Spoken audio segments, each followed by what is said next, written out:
Hola, soy el licenciado Santiago Basurto Gutiérrez. Gracias por estar en Código TV.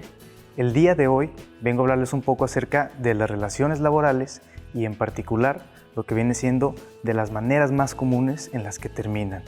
Por ejemplo, cuando es por medio de una renuncia o, por otro lado, mediante un despido.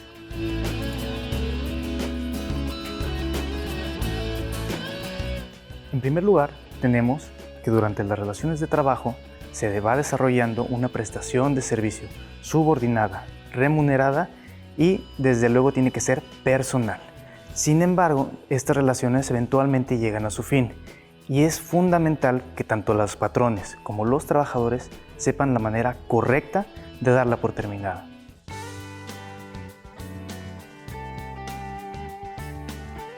En este caso es el propio trabajador quien decide por su propia voluntad dar por terminada la relación.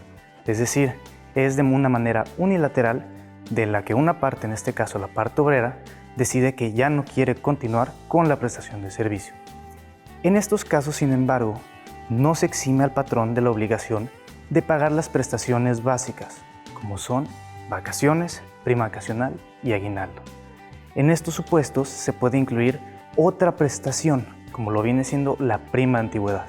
Pero ojo, en esta prestación hay ciertas cosas que hay que tomar en cuenta. Por ejemplo, dice la Ley Federal del Trabajo que para que tú tengas derecho a que se te pague la prima de antigüedad, es decir, la prestación que precisamente remunera o recompensa el tiempo prestado para el patrón, si tú renuncias tienes que tener mínimo 15 años de trabajo por el patrón. Ejemplo, en caso de que tú renunciaras como trabajador y tendrías, por ejemplo, 13 años, no te correspondería el pago de prima de antigüedad. Únicamente el patrón tendría la obligación de pagar lo que viene siendo vacaciones, prima vacacional y aguinaldo.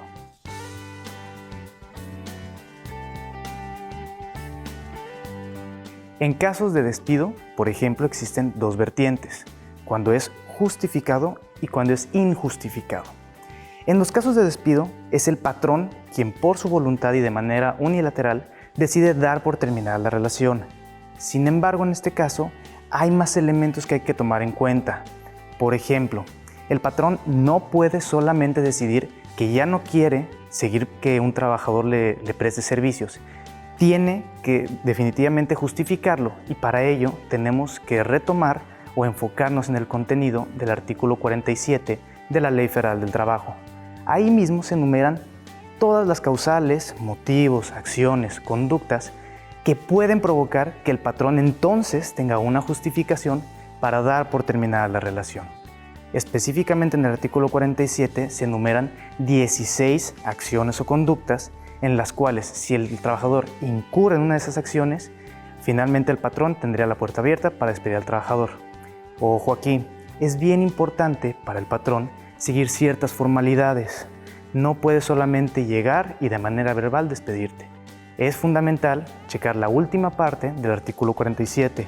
Ahí vienen todas las formalidades y el proceso para despedir a un trabajador.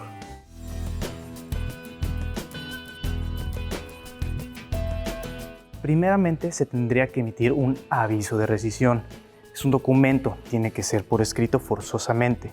Y en este el patrón debe asentar todas las causas o conductas que, emparejadas o relacionadas con las causales del artículo 47, conducen al patrón a decidir ya no continuar la relación y desde luego relacionarlas con la fecha en la que se cometieron dichas conductas.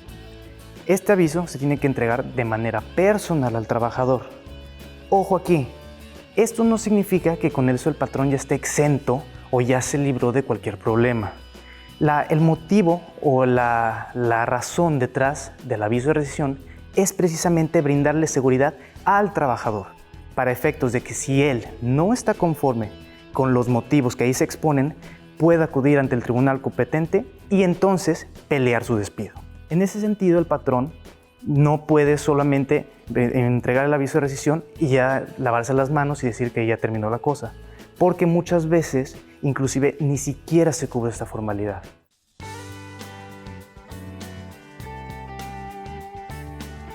Desafortunadamente, muchos empleadores han adoptado una estrategia, entre comillas, que es al momento de que quieren despedir a un trabajador, no cumplen con las formalidades de la ley y al contrario, algo común, te invitan a ti, a trabajador, a que firmes tu renuncia.